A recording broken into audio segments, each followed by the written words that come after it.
Here's some of the stories trending this week at NASA. After a nearly decade-long journey, NASA's New Horizons spacecraft arrived at Pluto on July 14th, passing by at a mere 7,750 miles above the surface, resulting in this absolutely breathtaking image, the closest ever of Pluto.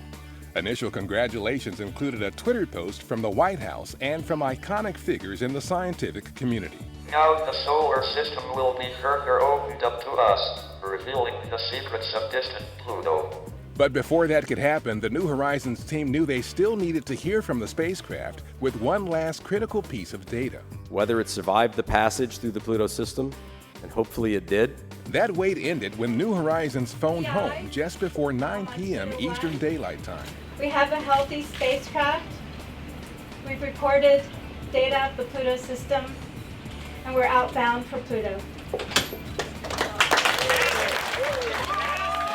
Today's mission was just one more step on the journey of getting humans to Mars, because it gives us one more piece of the puzzle about our solar system. As a team, we all have made history. This can never be repeated. This is in the history books. I have to pinch myself. Look what we accomplished. It's truly amazing. The so-called data waterfall released by New Horizons contains so many astounding images and detailed information about Pluto that investigators anticipate it will take about 16 months to send it all back to Earth. New Horizons' historic flyby happened 50 years to the day after NASA's Mariner 4 became the first spacecraft to successfully fly by Mars. Mariner 4's photos of Mars, the first ever captured of another planet from space, provided a better understanding of the Martian atmosphere, which helped plan landings for future missions to Mars. Also on July 14th, NASA Deputy Administrator David Newman was ceremonially sworn into her new job by Administrator Bolden at the Dirksen Senate Office building on Capitol Hill. Montana Senators John Tester and Steve Daines hosted the event for Newman, who is a Montana native. The Deputy Administrator officially began her duties with the agency on May 18th.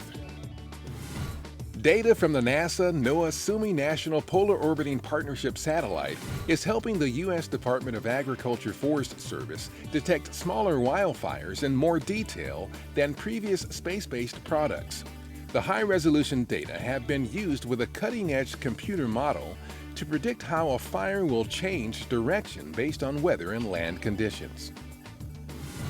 At the Baikonur Cosmodrome in Kazakhstan, the Expedition 4445 crew, including NASA's Kjell Lindgren, continues preparations for its upcoming trip to the International Space Station. Lindgren, Oleg Kononenko of the Russian Federal Space Agency, and Japan's Kamiya Yui are scheduled for launch on July 22nd. July 15th marked the 40-year anniversary of the start of the Apollo-Soyuz mission.